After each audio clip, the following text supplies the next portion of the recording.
अक्सर जब हम किसी पहलवान को देखते हैं या किसी ताकतवर इंसान को देखते हैं तो हमारे मुंह से अपने आप ही निकल जाता है कि यार ये तो गामा पहलवान है। लेकिन क्या आप सच में जानते हैं कि आखिर गामा पहलवान है कौन, जिसका नाम सभी की जुबान पर आज भी चढ़ा हुआ है।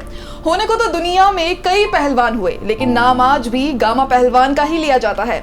तो चलिए आपको बताते हैं आखिर कौन है गामा पहलवान, जिसको आज गूगल भी अपने डूडल के जरिए याद कर रहा है। आपको बता दें कि रुस्तम हिंद के नाम से मशहूर द ग्रेट गामा या गामा पहलवान का आज 144वां जन्मदिन है और आज गूगल ने अपना पहलवान पर डूडल बनाकर गामा पहलवान के जन्मदिन को और भी खास बना दिया है। गामा पहलवान एक ऐसा पहलवान था जो दुनिया में कभी भी किसी पहलवान से नहीं हारा, जिसने पूरी दुनिया में नाम कमाया। गामा पहलवान ने अपने जीवन में 52 साल कुश्ती को दिए और कई खिताब जीते, लेकिन उनके जीवन का अंतिम समय काफ़ी तंगी में गुजरा।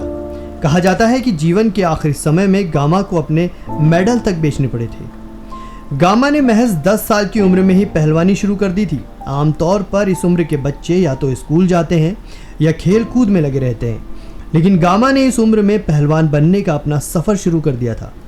गामा का जन्म 22 मई 1878 को पंजाब के अमृतसर में हुआ था।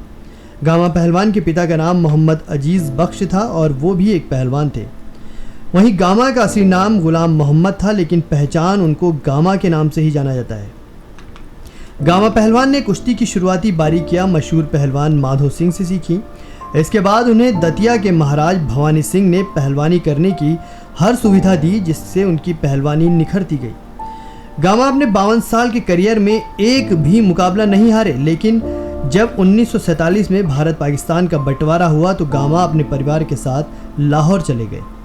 बात करें अगर गामा पहलवान की कसरत की, तो गामा एक दिन में 5000 बैठक और 1000 से ज्यादा पुशअप लगाया करते थे। लगातार कुश्तियां जीतकर गामा पहलवान रुस्तम हिंद के नाम से भी मशहूर हो गए थे। उस दौर में कोई भी पहलवान ऐसा नहीं हुआ जो उनके सामने टिक पाया हो। उस दौर के बड़े से बड़े पहलवानों को गामा ने धूल चटा दी थी। और अगर कोई इतना बड़ा पहलवान होगा तो जाहिर सी बात है कि उसकी डाइट यानी खाना भी तगड़ा होगा।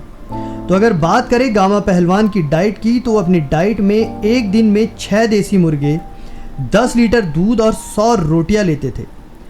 जब गामा पहलवान खाना खाते थे तो लोग उन्हें खाते देख दांतों तले उंगलियां दबा लेते थे। दरअसल गामा की डाइट ही ऐसी थी जिसे पचा पाना आम इंसान के बस से तो बाहर ही है। ब्रूस ली भी थे गामा पहलवान से प्रभावित। एक रिपोर्ट में मुताबिक कहा गया है कि पत्थर के डंबल में अपनी बॉडी बनाई थी गामा ने, और फिर सिर्फ भारत के पहलवान ही नहीं बल्कि पूरी दुनिया में फेमस मार्शल आर्टिस्ट और एक्टर ब्रूस ली भी गामा से बेहद प्रभावित थे और गामा से ही उन्होंने बॉडी बनाना सीखा था।